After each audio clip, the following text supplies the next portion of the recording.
Namo tassa bhagavato arahato samma sambuddhassa. Namo tassa bhagavato arahato samma sambuddhassa. Namo tassa bhagavato arahato samma sambuddhassa. Actually, last week we were discussing Susima Sutta.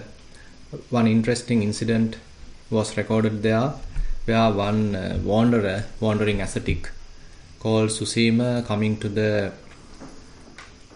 dispensation or Buddha Sasana, the Sangha, in order to steal the Dhamma. Basically, during that time, Buddha and the Sangha were well reputed, and a fair amount of reputation was there, respect was there, honor was there, and they were being venerated. So as a result of that, they were readily receiving all the requisites. That means food, cloth, that means robes, and the dwelling, as well as various medicines. So without much trouble, they were receiving that. But on the other hand, the other ascetics, various other religious groups, they didn't receive it. So one group is headed by Susima, and the group is now suggesting him to go and learn the Dhamma from the Buddha, what is available in the Sangha, so that ultimately he can return back to the wanderers and he can teach the others, and they also can explain that particular teaching to the others, to the lay people, and they also will start receiving all the requisites. So that was the plan. So accordingly, Susima went to Venerable Ananda and asked for going forth.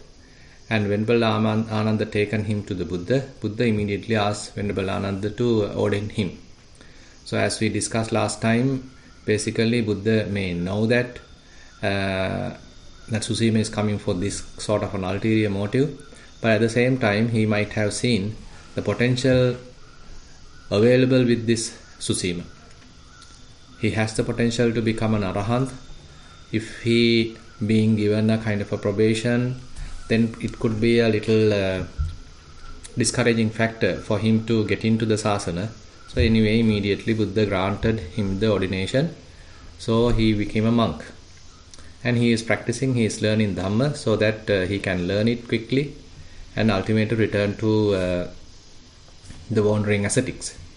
And one incident recorded that many monks are coming and declaring their full attainment, that means becoming an arahant, to the Buddha, and that is being heard by Venerable Susima. So he thought, so this should be an interesting part, in kind of an important event. These monks are quite different from the others, so they are declaring completion of their spiritual practice. There is nothing much to do, nothing else to do. And so he wanted to know that part as well. Basically, he was thinking that Buddha is keeping something, only these monks are the ones who are holding that, knowing that. So I better approach them and ask what they know and ask what they have, basically. There are various special skills, psychic powers I need to verify. Now he approached one by one, and first he clarified whether they are the arahants, asking whether they have declared such thing in front of Buddha, and they admit that. And after that he asked series of questions related to various spiritual powers. Particularly the 5 abhinya, the 5 psychic powers are verified, starting with the psychic power of various kinds of spiritual,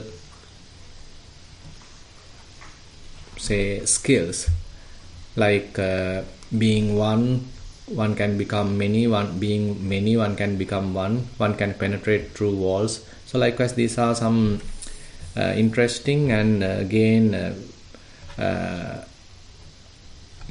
many people are sort of fascinated about it, and people have various myths and beliefs about this. So Venerable Susima is asking from those arahants whether they have it, but they deny it and they say they don't have it. And then he is asking about the divine ear. That is also something that they deny. They say they don't have that.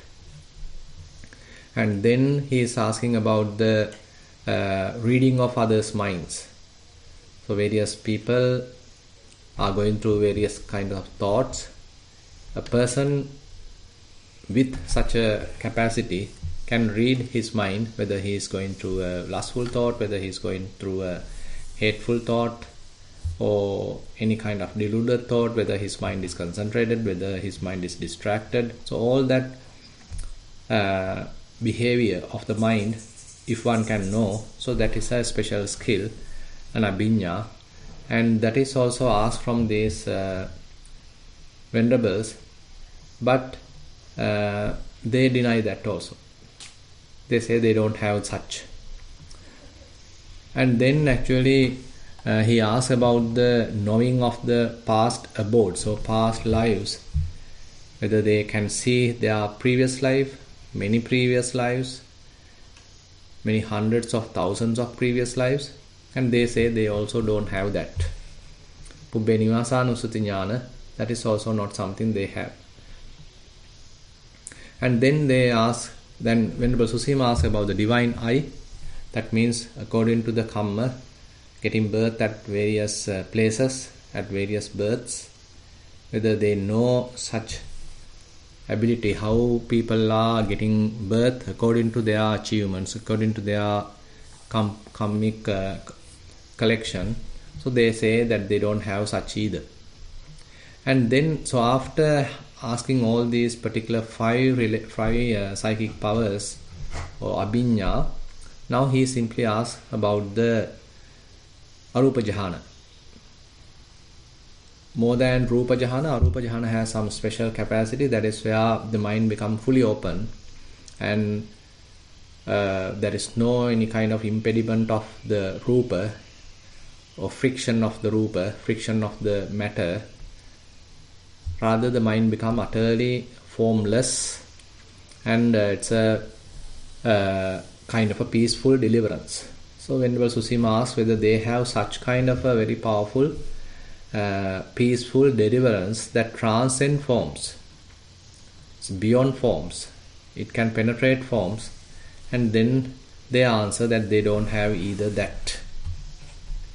Then he actually was confused, because he was with the impression that the Arahant have to have all these, but these Arahants are denying all, and they say that they don't have it. Now Venerable Susima is asking how it can happen, so they simply say, we are liberated by wisdom, friend Susima. Panya vimutta mayanti. So basically, panya vimutta ko mayang also Susimati. We are liberated through wisdom. So that answer also something that Venerable Susima didn't understand, so he asked for an explanation, but these Arahants didn't give an explanation. Now Venerable Susima approached the Buddha. Now he explained what has happened completely to the Buddha, and then Buddha mentioned, first Susima comes knowledge of the stability of the Dhamma, afterwards knowledge of Nibbana. So this is an interesting area now we are going to explore, where Buddha mentioned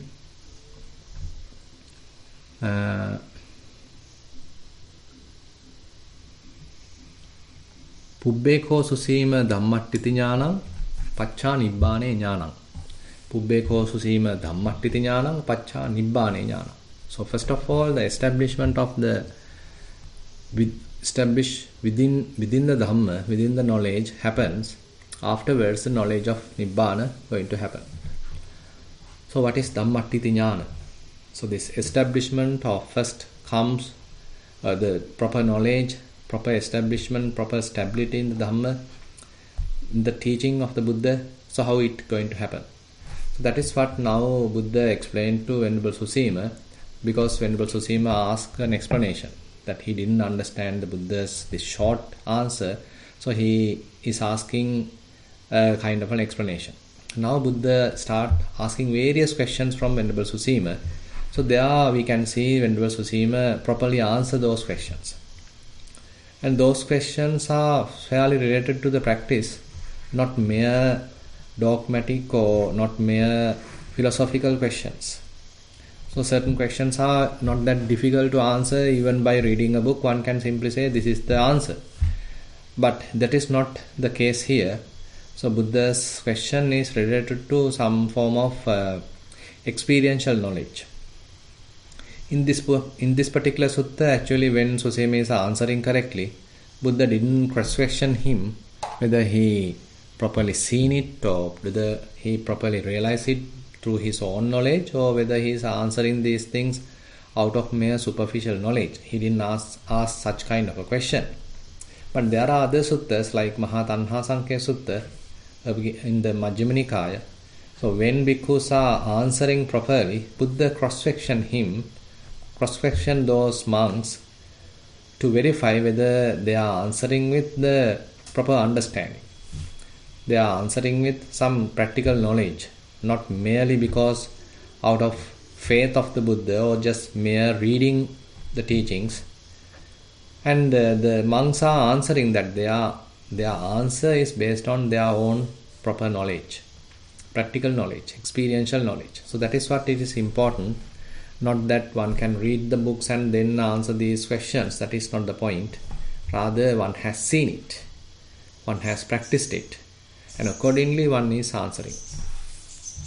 What do you think, Susima? Is form permanent or impermanent?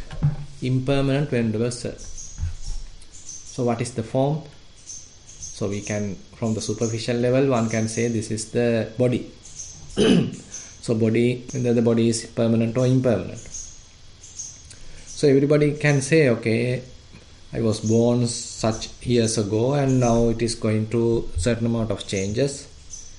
And ultimately after, say, 10-20 years, I am going to pass away, the body going to pass away. So it is impermanent.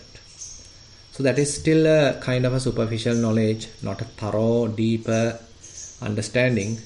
So that is not what Buddha merely expects here. Rather some experiential, meditative knowledge. So typically the rupa, the aggregate of matter or the materiality is explained through 4 elements: earth element, water element, fire element and the air element. So those 4 elements have to be recognized through the body, within the body, and a systematic approach is required to do that. So that is what we are doing in the Kaya Anupassana, in Satipatthana, where one has developed certain amount of mindfulness, one has developed certain amount of concentration, and that concentrated mind, mindfully one is keeping on various sensations, various element characteristics, so that one can recognize all these different element characteristics. The availability of element characteristics are there every time, but we are unable to see them or we are unable to know them because our mind is distracted. Our concentration is not available or poor. There is no mindfulness. So that's why we need to develop fair amount of mindfulness, fair amount of concentration, so that we are readily available to see all these different element characteristics. The more we see them, the more the understanding will be. So many element characteristics are again and again manifesting within the body, and one can recognize them, and for that the necessary skills are to be developed. So once those skills are available, so then the element characteristics are visible, knowable. So one is now observing them, investigating them. So as a result of that, ultimately they may have a thorough understanding. Okay, there is nothing called a body. What is available is a mere collection of elements. So those elements are manifesting, those elements are changing and rising and passing away. So all that is a practical knowledge one has to gain by thorough investigation. So then one may say, okay, there is no person here, there is no being here, there is no soul or self here, but a mere continuation of elements due to various causes and conditions. So that one's perspective, one's view may completely change, because one has started with a wrong view that there is I here, or this body belongs to me, or I am inside the body. or within me the body exists. So those kinds of wrong views are there, causing the personality view, causing the Sakkaya Ditthi. But when one is thoroughly investigating with wisdom, with clear comprehension, with mindfulness, with concentration, with all that proper collected spiritual qualities, so then only one may thoroughly understand the real nature, the true nature of the body. Now, Susima seems to be someone who is practicing. Now he is answering the Buddha's questions with that knowledge. But anyway, his knowledge is not yet ripened. So the Buddha's task is here to basically enhance Venerable Susima's knowledge, to sharpen it, to properly align it, so that he get a opening, he get a understanding, he get a freedom. Even we are practicing our own way, so it might not be that fruitful if things are not aligned properly. So that's why when we are hearing some Dhamma sermon, when we are reading a book, when we are recollecting, so kind of an alignment can happen. So we already have practice to some extent. Those knowledges are somewhat disorganized. But when someone is thoroughly questioning systematically, so then slowly, step by step, once knowledge is gathering, developing, the momentum is gathering, and ultimately, once it reaches a certain crux, then the knowledge can come to a kind of a culmination, kind of a freedom can happen. So that's what here going to happen. So now Buddha is asking from Venerable Susima whether the form is permanent or impermanent. So Venerable Susima is answering impermanent. Tankim manyasi Susima rupang niccang vati aniccam bante. So Buddha is asking whether the rupa is permanent or impermanent, and Venerable Susima answers it is impermanent. Now when Buddha is asking yampana niccang dukkhang vatang sukhang vati. So whatever is in anicca, whatever is impermanent, is it a satisfactory thing or unsatisfactory thing? Is it suffering or happiness? And Venerable Susima answers it is suffering. Because something is impermanent, so if we perceive something as happiness, so that happiness is going to become something else because things are impermanent. So what is causing happiness? Subjected to change. So as a result of that, we can't say we are going to have this particular happiness forever. So what is providing happiness is going to be changed, constantly changing. Under a change, it can be stopped. So as a result of that, it can change to a complete otherwise. As a result of that, we can experience suffering, not the happiness. So this change happened every time. So this Venerable Susima answers it is suffering. And then Buddha is asking yampananiccan dukkhang viparinama dhamma kallannutam samanupassitum etam mama eso hamasmi eso me attati. Now if something is impermanent, if something is suffering, and if it is subjected to change, a constant change, is it proper, is it suitable to consider it as myself?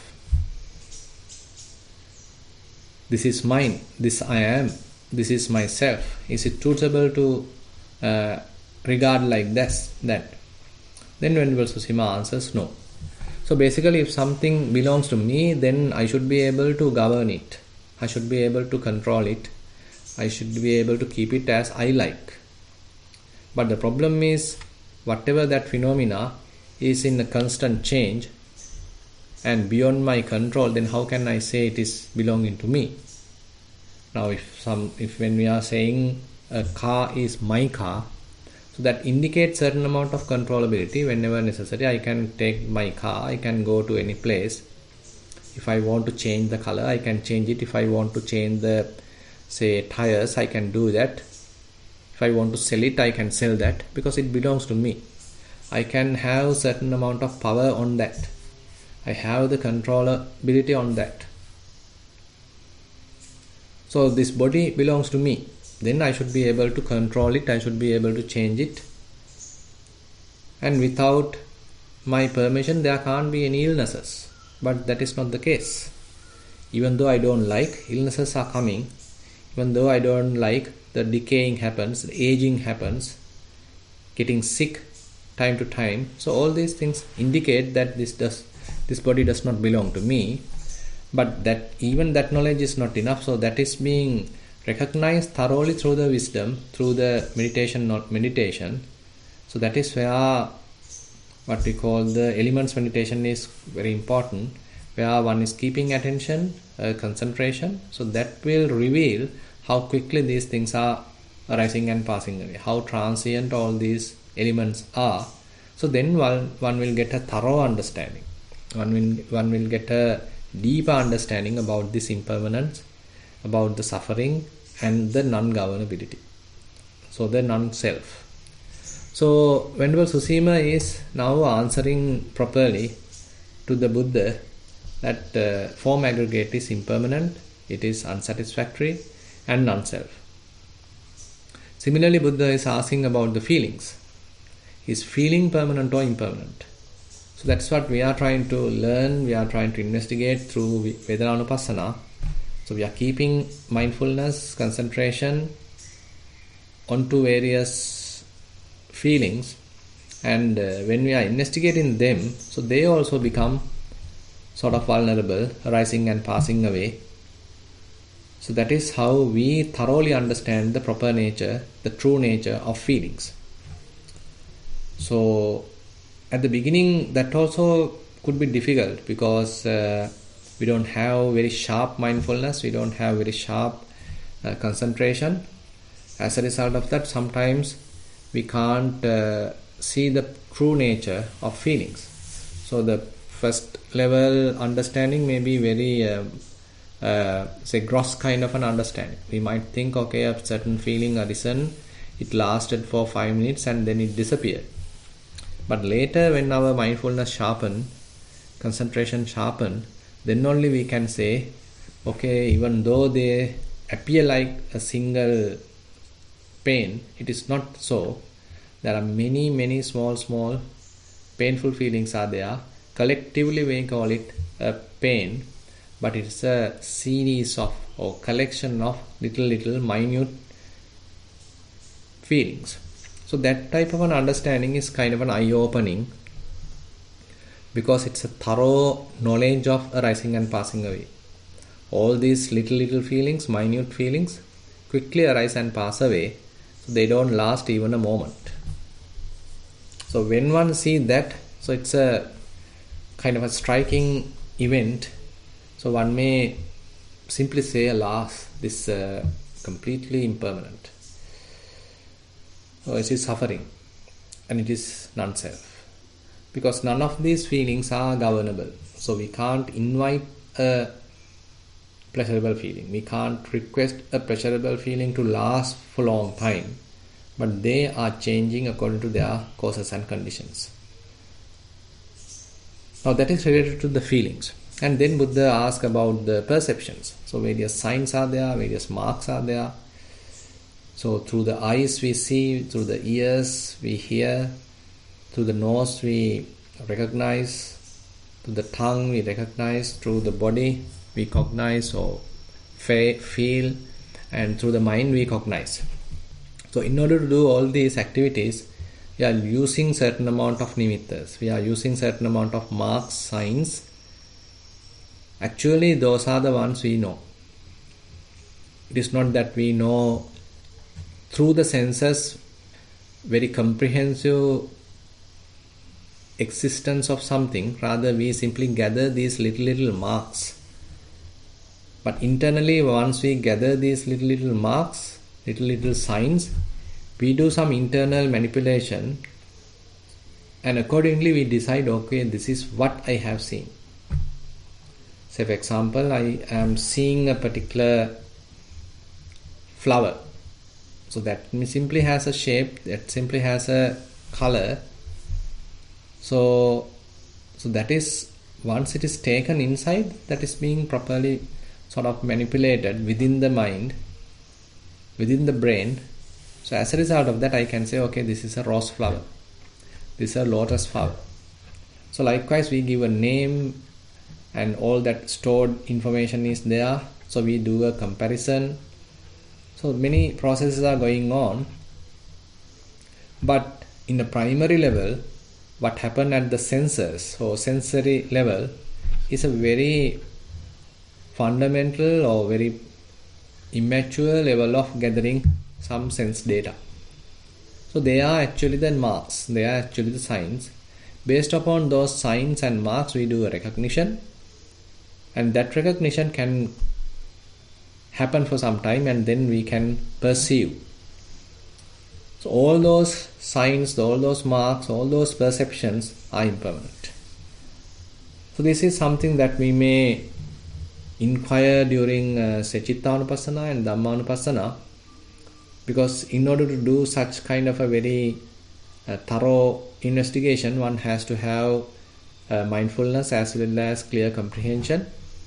So how mind gathers various signs, how mind picks various signs, various marks when we see something, when we hear something, when we smell something. So all that is there. Our senses are capable to some extent to gather some information, to pick some information. So those information are mere signs, mere marks. After we gather them, we do the internal manipulation, kind of a building up of the image, building up of a object based upon that gathered sense stimuli, then gathered sense data. Now, when Buddha asks, how about those signs, marks, perceptions? So Venerable Susima answers, they too are impermanent, they too are suffering, and they too are non-self. Now, then Buddha asks about the formations, that is the sankhara aggregate. So various thoughts are there, various emotions are there, various wishes or intentions are there. So all those are going on in the mind. So if one step back and watch them, so they become mere thoughts. They come and go. They appear and then disappear. So there are various thoughts appear in the mind, and if we are able to properly look at them, keeping them in the proper perspective, then we are able to look at them objectively. Accordingly, they come and go. So we can simply notice that, how they are coming and going. So the problem is, we don't allow them to come and go. Rather, once they come, we don't allow them to go. We are sort of adding so many things on top of that. So we do some internal fabrications. We do some internal participations, interruptions, additions, multiplications, preparations onto those incoming thoughts, incoming emotions, and we do all that manipulations. So the moment we stop that, the moment we minimize that, basically, so we can understand the true nature of those thoughts, those images, so those constructs. So that is the area where we are doing in the Chittanupassana as well as in the Dhammanupassana. So whenever, say for example, sensual desire arises, so we can see, okay, this is sensual desire. So as much as possible, we are keeping it as it is. We are not going to add to that. We are not adding any more thoughts. We are not purposely adding any more thoughts. We are not intentionally participating. But there may be a little bit of habitual participation, but that will slowly fade away. So ultimately, when the sensual desire arises, so it may quickly go away. Because we are not participating, we are not promoting, we are not strengthening it. As a result of that, whatever the sensual desire arisen, quickly go away, because there is no further strengthening of that. There is no further fertilizing to that. So it will naturally fade away. So that is where we understand their natural behavior, their true nature. Their true nature is to simply come and go, to arise and pass away. once we stop our participation, once we stop our contribution, so they go through their own cycle. So that is quite impermanent, that is unsatisfactory, that is non-self. So none of these thoughts have any inner core. There is no any essence. So that is why Buddha equate all the sankharas into a banana trunk. Banana trunk appear like so rigid, so solid, but once we peel it out, we can say there is nothing inside. It is coreless. There is no hardwood. So all the sankharas, all the formations, either bodily formations, either verbal formations, or either mental formations, are all a collection of all these little things, little sheets. But when we peel it out, nothing is there. There is no inner core. There is nothing substantial. So Venerable Susima, when it is asked, all these constructs, all these formations, are they permanent or impermanent? He properly answered, they are impermanent. When Buddha asks whether they are satisfactory or unsatisfactory, he answers unsatisfactory. And when Buddha asks whether they have an intrinsic self, when Susima say it is not there, and it is not proper to say it is mine, or it is I, or it is myself. Because when things are impermanent, when things are ungovernable, it is not proper to say it is belong to me, it is myself. So likewise, Venerable Susima answer Buddha's questions correctly, and then Buddha actually enhances that knowledge. He further expand that knowledge. So what we do through Kānupassana, Vedananupassana, Cittanupassana, Dhammanupassana is somewhat constrained or limited to the body, to the feeling perceptions within ourselves first. But inferentially we can know the outside as well. Inferentially we can apply that gathered knowledge, experiential knowledge, to outside as well. So that is what now Buddha say, Yankincha rupang atitanagata paccupannang ajjattang va bahiddha va olarikang va sukumang va hinang va panitang va yan dure santike va. Now Buddha expand that knowledge into 11 dimensions. Either it is present, or either past, either future, either gross, either subtle, either inferior, either superior, either far, or either near. All form should be seen as it really is, with correct wisdom. Thus, this is not mine, this is I am not, this is not myself. So this is where someone is expanding his knowledge, enhancing his knowledge. Actually, in order to do that, he may have to interact with others. He can't simply do it on the cushion. So what he gathered while being on the cushion through his own meditation practice, that actually he has to further enhance by day-to-day living. He has to practically sharpen that knowledge.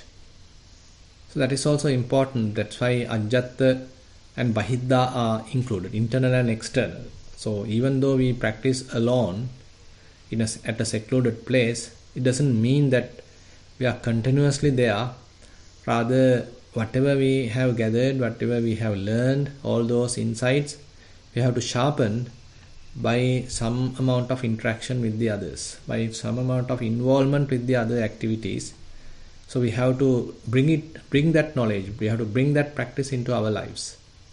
So then it is an expanded knowledge, a vast type of knowledge.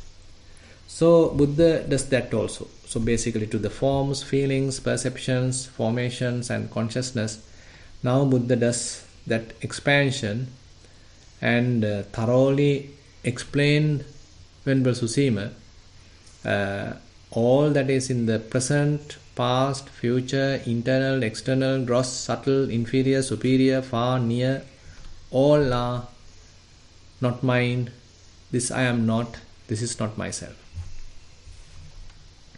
And then Buddha goes on to another level. So now this is related to the aggregates and fairly related to the present moment And when one has that thorough knowledge, so what is the result? So the result is the dispassion. Seen thus Susima, the instructed noble disciple experiences revulsion towards form, revulsion towards feeling, revulsion towards perception, revulsion towards volitional formations, revulsion towards consciousness. Because he has thoroughly seen it, investigated it. So he understood that there is nothing permanent there, can't give satisfaction. There is no inner core, not governable. So all that understanding leads to dispassion. Rather than grasping, rather than holding, rather than saying it belongs to me, rather than saying mine, now the mind is ready to give up. Mind is ready to let go. Now the dispassion happens, now the letting go process starts. So now the abandoning, relinquishment has happened. Experiencing revulsion, he becomes dispassionate. Through dispassion, his mind is liberated. Nibbindang virajyati viraga vimuchyati. So once the revulsion is there, the dispassion is there, disenchantment is there. So as a result of that, he gives up, the mind lets go. As a result of that, mind released. So all those bonds, all those attachments are now at least temporarily not available. Now the mind is temporarily released. Tadanga nibbhuti. To the amount of knowledge we have, the mind is released. So once it is released, the person knows, he may feel, okay, there's a release has happened. Now there is no any attachment. Now there is no any bonding. Now there is no any clinging. Now the mind is completely free. But only for a short moment, because still the latent tendencies are there, influxes are there. The moment that the vipassana knowledge has become weaker, again mind go and grasp. So still that vulnerability is there. But anyway, the release has happened. That he understood the release as well. So now it's a matter of enhancing that. Now actually Buddha takes us to another level by introducing the dependently arisen nature. Patissamuppada is now introduced to Venerable Susima. Basically, he is questioning the Patissamuppada from Venerable Susima, whether he has that knowledge. So it means, so while practicing, actually we can give a little bit of an attention about this Patissamuppada and how to include that into the practice. One area is the feelings, because contact causes feelings and feeling causes craving. So that's an area one can explore, so that certain amount of understanding happens about this causality. The idappaccheta, this happens because of this. With the arising of this, that arises. And when this is not available, that is also not available. With the passing away of this, that also passes away. Imasmin sati idang hoti, imas uppada idang uppajjati, imasmin asati idang nohoti, imassa nirodha idang nirujjati. So this is the Patissamuppada, the principle, the theory part, the extremely important theory. So that is applicable to many areas. In between birth and death, this can be applied. When there is birth, the death going to happen. With the arising of birth, death also arising. When there is no birth, death is also not there. With the cessation of birth, death also cease. So likewise, each and every link, that particular principle can be applied. Now Buddha is asking about the Patissamuppada starting from the gross end. Do you see, Susima? With birth as condition, aging and death comes to be. And then Venerable Susima say yes. So likewise, he is asking a series of questions coming towards many subtle aspects. That means till the ignorance is there, avidya is there, he is asking, with ignorance as condition, volitional formations comes to be. Do you see that? And then Venerable Susima answers, yes, Venerable Sir. And now Buddha asks about the cessation part also, and Venerable Susima properly answers to those questions as well. Now, all that knowledge is fairly thoroughly established in Susima. So basically, this makes him an enlightened person. So through this questioning, through this sharpening of his knowledge, actually has led him to become an arahant. Now, Buddha asks another interesting part. Now, Buddha say, knowing and seeing thus, Susima, do you wield the various kinds of spiritual power, such that having been one, you become many, and all that special spiritual powers, psychic powers, do you have that? And Venerable Susima say, no. But he has that thorough knowledge, thorough understanding about the aggregates, their true nature, and the thorough understanding about the impermanence, suffering, non-self, thorough understanding about the dependently arisen nature. So he now has that thorough knowledge, but he don't have any of those psychic powers. Then Buddha is asking about the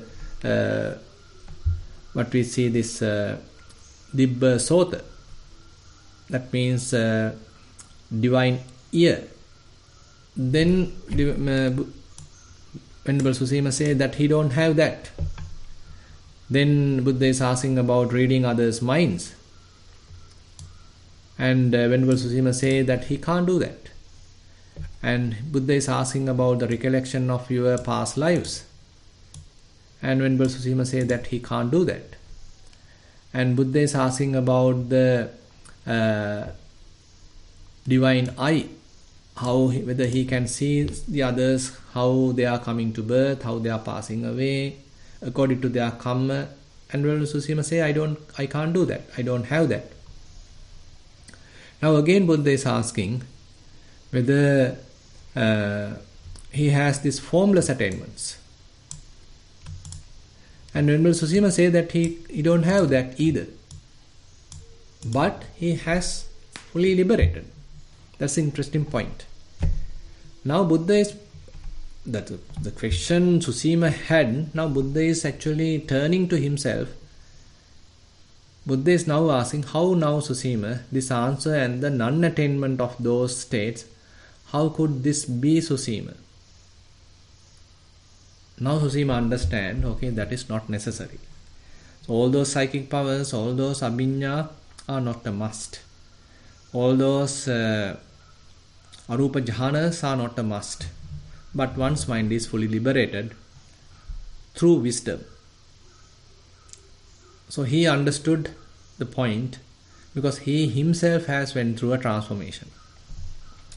It is not that mere superficial knowledge that he understood, or through logical knowledge he understood what those arahants have declared, but he himself has become one of them. He himself have become an arahant who has liberated through wisdom without any psychic powers.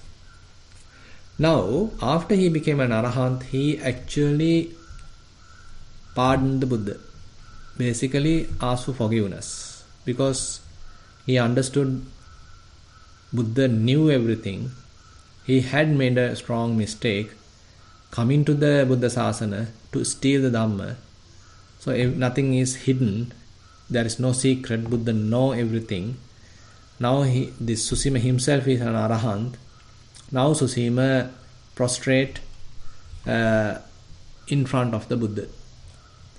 Susima prostrated himself with his head at the Blessed One's feet and said, Venerable Sir, I have committed a transgression in that I was so foolish, so confused, so inept, that I went forth as a thief of the Dhamma in such a well-expounded Dhamma and discipline as this. Venerable Sir, may the Blessed One pardon me for my transgression, seen as a transgression for the sake of future restraint. Now Venerable Susima apologized. And Buddha actually confirmed, yes, you have come as a thief. You have done a real mean task. And he is giving a interesting simile also. Buddha mentioned here that there may be a thief who being or bandit who being captured by the king's men, and they are taking him to the king, and now king order a certain punishment, the capital punishment to that particular bandit, to that particular thief. So from corner to corner, from road to road, that guy being taken, and everywhere everybody is seeing him, and ultimately taken him out through the southern gate and to the south of the city, cut off his head. That's the punishment given to that thief. Now Buddha is asking, what do you think, Susima? Would that man experience pain and displeasure on that account? Yes, Venerable Sir. Although that man would experience pain and displeasure on that account, going forth as a thief of the Dhamma is such a well expounded Dhamma, and discipline as this has results that are far more painful, far more bitter, and further it leads to the nether world. So, if one is coming with an ulterior motive to steal the Dhamma, so Buddha say, it is causes a lot of suffering in the future, and it has a lot of consequences. But anyway, Susima, you requested forgiveness and we pardon you, because that is the growth of the Dhamma. For it is growth in the noble one's discipline. When one sees one's transgression as a transgression, makes amends for it in accordance with the Dhamma, and undertakes future restraint. So Venerable Susima was pardoned, and Buddha admitted his fault, and now everything was settled, and basically the sutta ends. It's an interesting thing how ultimately Susima himself was transformed into an enlightened being, even though he came to steal the Dhamma. Okay, with that I like to conclude today's sutta teaching session. Now I like to open the session for questions. Thank you, Bhante, for a wonderful sutta. Sadhu, sadhu, sadhu. If anyone has questions, feel free to raise your hands or submit them via the chat.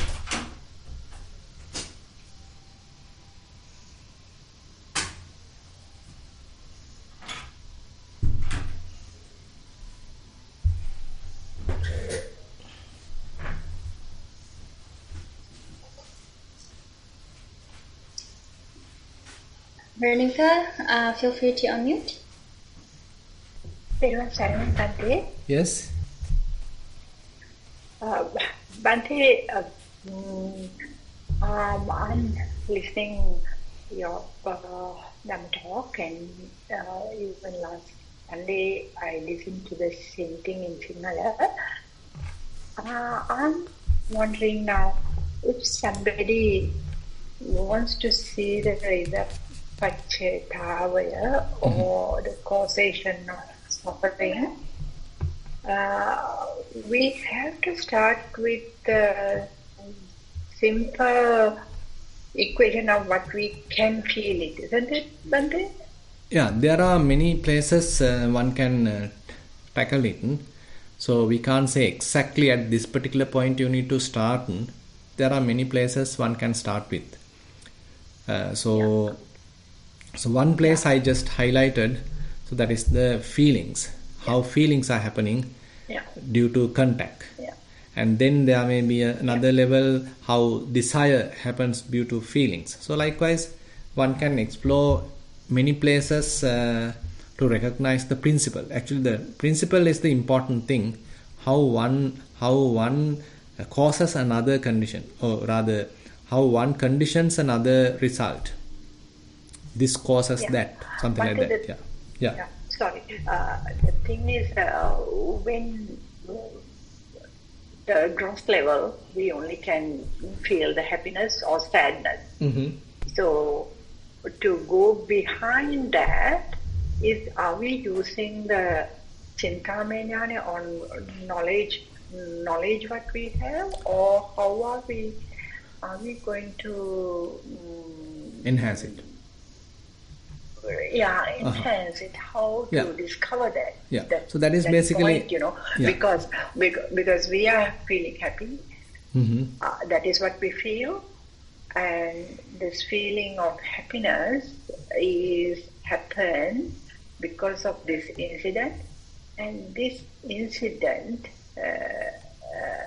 why I grab that as a happiness means I like it, and I wanted that to happen, or something like that. Are we using that kind of knowledge to go behind, or how are we going? Am I doing it right? Maybe I'm asking you.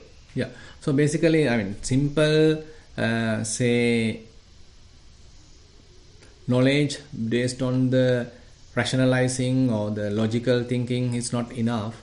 So basically, one has to see how it is operating within the mind, particularly.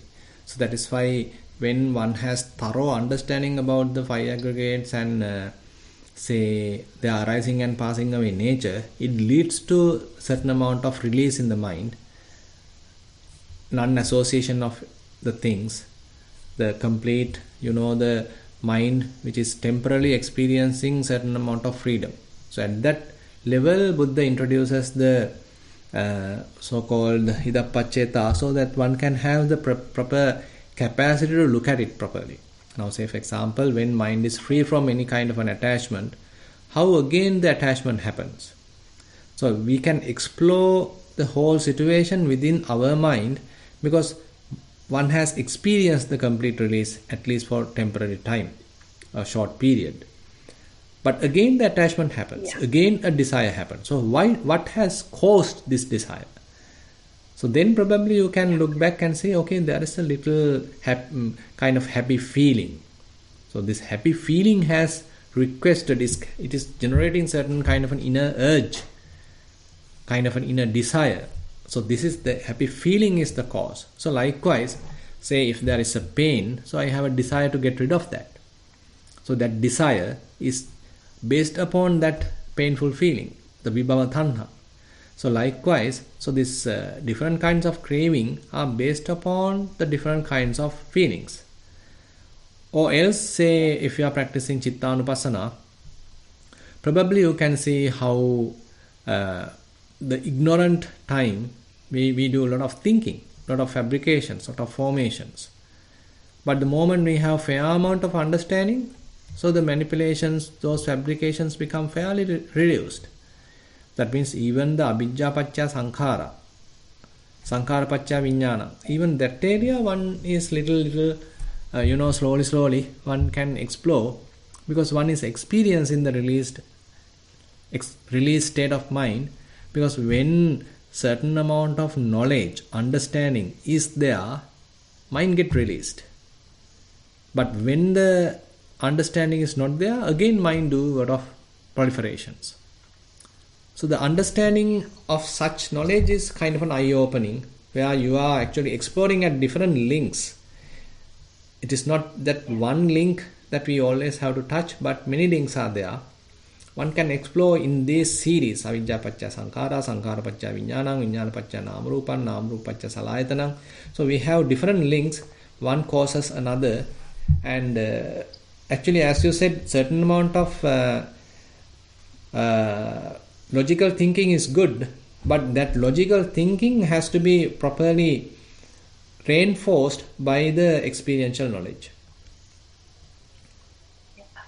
But actually, as I told you, I discussed some things last Sunday too, because I told you that I can go into this unattached, unconditioned space, right. But I couldn't last week also I discussed it to you. I cannot, I feel that I'm doing something wrong. So then I realized that I don't attach to anything that particular moment. I found that I still think that I am the one who are in that position, So when I realized that I have created myself in that situation, I was hanging on to that, that space. So I had to let go of that, So I let go of that, and now I don't feel that I'm there in that, I feel that there's no self, I found that my wrong way of holding into that space also made me that situation. So I feel that now which one, so when I take the feeling, so I can see that, these things are because I'm holding into that likeness, or I want, or something like that, that is why that makes the happy feeling, or and at the same time, if I don't like something, and behind I got a aversion to that, I get a dislike feeling, and I am unhappy. So that I can see, and at the same time, whether I'm doing it right, and then looking at it right. No, still so now you are proliferating. No, that's the thing. Whether I'm using my knowledge now, I actually, got from Dhamma talks. Now you are complicating the thing. Now you are complicating the thing. Hello. Just listen. Okay. Just listen. So basically you are now complicating the thing. So don't make complications there. So just arrive there and just simplify yourself. Don't think. Now if you are complicating the whole thing, then you are messing up the thing. So just arrive there. Okay. Just stay there. It's the utter simplicity. What we are arriving is utter simplicity. So around that utter simplicity, we don't need to do any kind of a complication. I am stepping back and I am asking, or I am doubtful about it, and I am thinking whether I have a grasping about this, or I am rejecting it. So these are unnecessary questions. You just have to just be there. So basically stop all thinking. Just be there. Just enjoy. So during that enjoyment, if you again step back and think whether I am attached to this, whether I am strongly holding this, so that is some unnecessary thing. So while being there, just stay there. It's a complete simplicity. Allow the mind to simply cool down. Just relax. So completely relax. Don't generate any thinking around it. So we simply have gone through certain amount of practice. So practice has led us to that result. So once we arrive that result, simply don't do anything, don't think anything, just stay there. So while staying there, basically you are very much like consolidating that state. So after consolidating that, so then it is registering in your mind. So then you know, okay, there is possibility of staying like this. This is like the home position of the mind. I can simply jump to that. Now I don't need to go through all that practice sessions. I don't want to go through those strenuous vipassana thing. Can't I simply stay there? Now you are trying to simply jump into that. But you can't stay longer there because the defilements. So defilements are the culprit now. Now you need to abandon the defilements. Why I can't stay there? Why I can't stay at home? Because of the defilements. So that simple abiding with that, being confused by my own thinking, by my own doubts. Otherwise, mind's natural, the default state is that. Basically, the mind's default state is this simple, unattached, unconditioned nature. The moment we start thinking, we again confuse the whole thing. We invite doubts. Again we confuse. We jump to something else. Yeah. So that's the thing. The defilements. How to being in that situation. If I can't, when I'm out of that state. The defilements comes up, So then that time I can use that knowledge, or what do I have to do? Yeah, those defilements. Now say you get a doubt. You get a doubt. So you have to see doubt as doubt. Yeah. Don't promote doubt. Okay.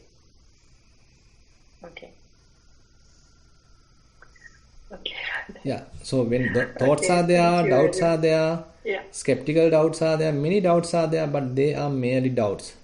Don't strengthen doubt. Don't promote doubt. You recognize this is a doubt. This is a thought. And you step back. And it will pass away. Again you settle back. So that is what we call as what we call this Patinissagganupassana. So there are doubts arise. There are various other conditioned phenomena arise. But I don't promote it. I don't want to hold to any of them. I don't want to strengthen any of them. But rather I simply return back to the equanimity. That relaxed, simple equanimity. Etan santang, etan panitang, yaddang upekha. Because that equanimity is so peaceful, so subtle, so simple, unconditioned. As much as possible, I am returning back to that very simplicity, that calmness, that relaxed state of mind, unconditioned state of mind. That's it. Okay. Yeah. Thank you very much, Bhante. Yeah. Thank you. I'd like to invite Kumudini for the next question. Thero Saranai Bhante. Yeah. Thank you so much for today's Dhamma talk.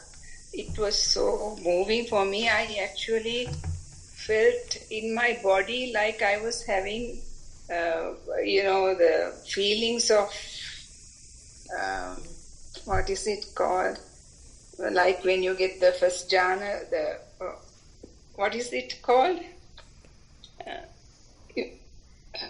Like bubbly feeling in my body. I was feeling it was so moving for me, Bhante. I have some questions. I think I have experienced the Bhanganyana, or what you call it, the rising and passing away through the sensations, Goenka style. Mm-hmm. And the thing is that you were in this talk saying that you experience it, and then all the defilements and the anusaya kilesas come back, latent tendencies come back. So that is what happens to me. How do I progress from there? Come back in the sense? What do you mean by come back? Well, you feel that sensations, and like you feel there is that you get the knowledge that there is no self sort of thing. But how do you go on after that? The thing is, you had that knowledge in the back, mm-hmm. but and then you have this dispassion as well. What is the next stage? No, the thing is that, now as we just discussed, so when dispassion happens, naturally the letting go has to happen. Now say you are holding, you are holding to something, but you understand what I am holding is useless. Then you simply keep it aside. You simply keep it aside. Something like that. Mm-hmm. So dispassion causes letting go. But this monk reached Arahathood, but aren't there any stages? No, that's the thing. So, through this, the thorough questioning, and his mind is sharpened, his understanding is sharpened, so the wisdom is growing. So, wisdom is causing to letting go. That's why Panya Imutto... that is the ultimate for him. But for lesser mortals, is there some other lower stage? Because I remember you mentioning that the latent tendencies will arise during this talk today. I'm not quite sure whether I understood it right. No, latent tendencies will arise when, assume that we were going to Vipassana practice. So at one Yes. moment, assume that the mind get released, a temporary release happen. But we can't Yes. maintain that for a long time, because assume that the strength we gathered, the momentum that we gathered through our vipassana is very limited. Right. So Yes. to the amount of that momentum we can maintain the release, but later Yes. again it will collapse. Again it will go through to a kind of an attachment, because the latent tendencies are still available. That is my question, Bhante. So how does one make it, how does one get some energy to get it progress more and more? No, that is by seeing that the defilement. Now say for example, So defilements every time. Yes. No. Now say, No? assume now you are in the release mood. Now say you are staying there for 5 minutes. So after 5 minutes, assume now a thought arise. Am I attached to this? Right. Am I attached to this? A thought arise. Now that is a thought. That is a thought. That is a doubt that has happened as a vichikiccha. So at that moment, assume that I didn't let it go. Now I promote that thinking. Now I promote too much thinking. Now I am thinking. Ultimately, I am no more in that release state. Now I confused my mind. I again in the doubt. I again in the vichikiccha, because I didn't see vichikiccha as vichikiccha. That is a defilement. Still, the defilements are very much hidden. While I was there, that latent tendency was ignited, initiated, and came surface, manifested as a little doubt. So at that moment, assume that I was able to see it properly. Okay, this is just a doubt. This is just a vichikiccha. And at that moment, I step back. I am properly seeing it. As a result of that, I am not promoting it. Now that vichikiccha, now that doubt simply fades away. Now I am not promoting that vichikiccha. I am not promoting that latent tendency. Now again I am back in the settled state. I am back in the equanimity. Assume now I am there. Now assume that there is a sensual desire arise. Now sensual desire. Simply now if assume that I am able to see sensual desire as sensual desire. I am not promoting it. I am not blaming myself for having sensual desire. But it is a mere sensual desire. Now sensual desire pass away. I am back in the release state. So likewise, while in the release state, more and more defilements may appear. We have to see them properly, let them go. See it properly, let it go. See it properly, let it go. That is a fading away process. Kind of a, that weakening process that we are going through. That's why Buddha mentioned, Panyaya diswa pahatamba. Seen through wisdom, you are abandoning things. Right. But now in this particular sutta, all this happened in one instant. So we can't say so. Nothing is we can't say the. Nothing is. I mean, when this has happened, say it may be a several hours discussion. I don't know, but when it is put into a sutta, only the summary is put it to the sutta, and Buddha may go through a series of questions, and accordingly Buddha was able to navigate Venerable Susima into successive vipassana knowledges, because he has some special capacity, because while Buddha is preaching, it is not like we preaching. While Buddha is preaching, he recognized how the mind is changing in Venerable Susima, how his defilements are operating in him. What are the still available latent tendencies in him? Asava Anusaya Jnana is available only to the Buddha. So accordingly, he navigates through the questioning, and then ultimately the thing has happened. Thank you, Bhante. It was fairly clear to me. Okay. I'm just, thank you so much. Okay. Thero Saranai. Thero Saranai. Okay, thank you. I'd like to invite Geshan for the next question. Thero Saranai, answer. Yeah. The question what I have is, so this, from this sutra, what I have understood when we were discussing about the defilement, and they are merely the thoughts that penetrate, and is that my understanding when you sort of describe it? It's one to sort of cling into that because our tendencies are still there, and we will. It's like the best way that I can address this. I myself, as in the physical, sitting in a railway station. The thought, if I sort of compare to a train, those trains just passing through, and the defilements are a train that sort of resonate with my kind of likings or dislike, and I get into it. Is that how to sort of interpret?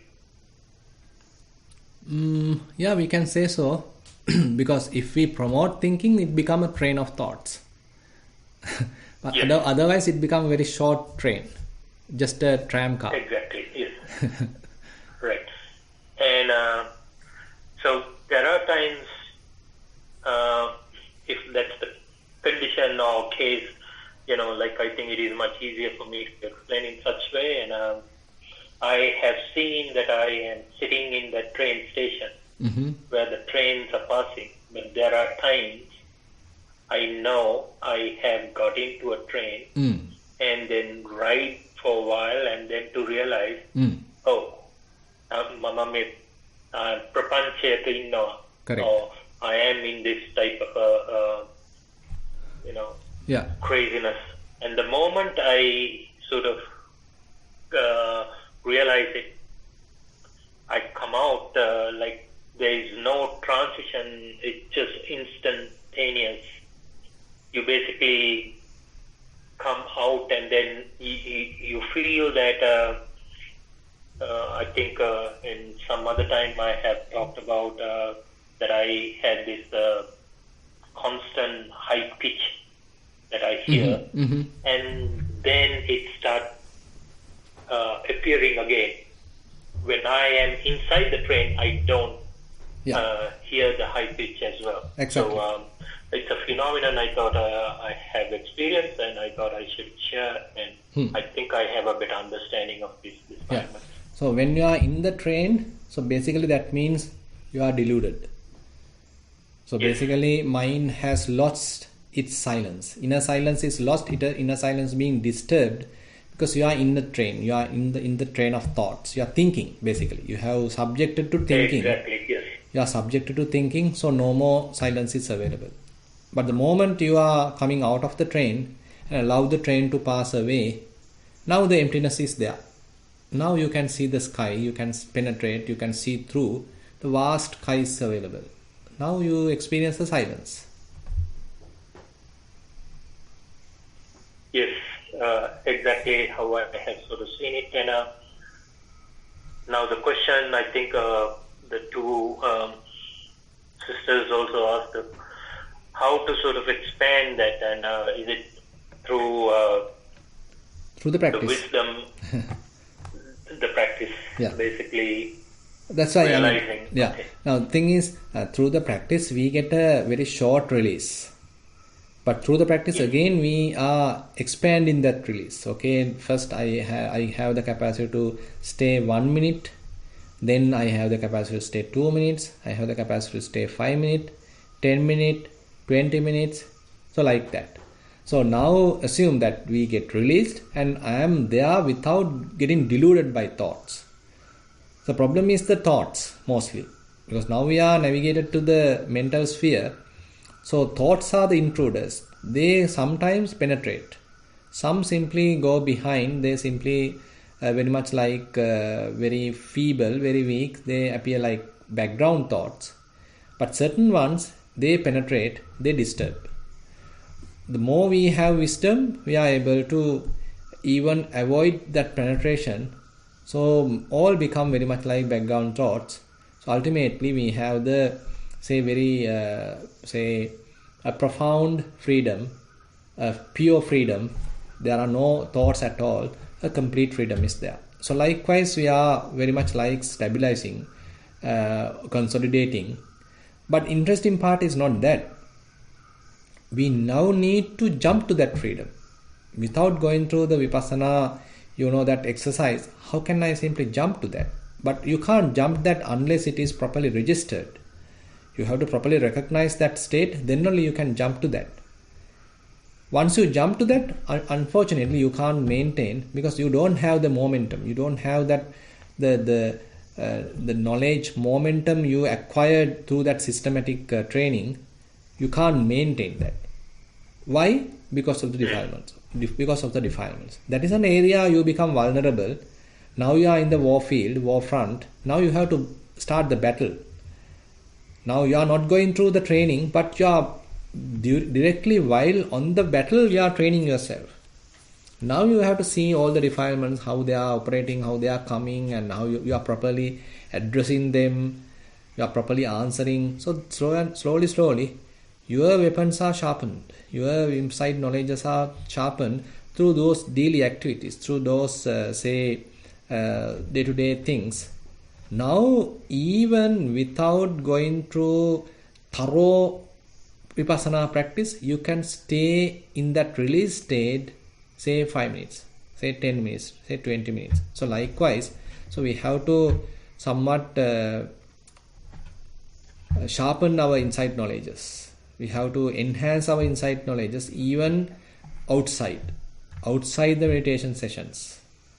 You might have experienced the release maybe in your cushion, in your sitting, but now you have to bring it to the walking.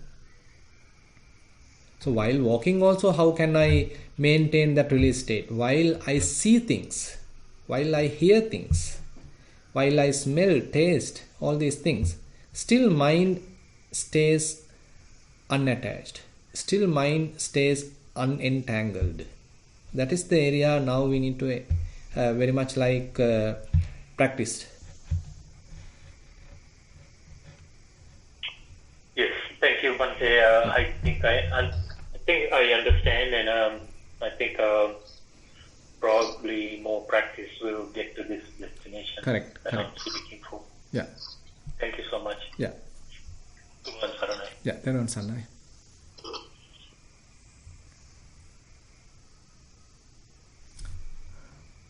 Are there any questions on your side, Bhante? No questions.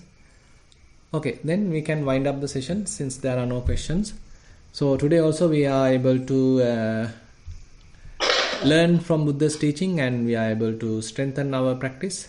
So all the merits that we have acquired, we share with all the celestial beings, all the past relatives, and whoever in need of merits.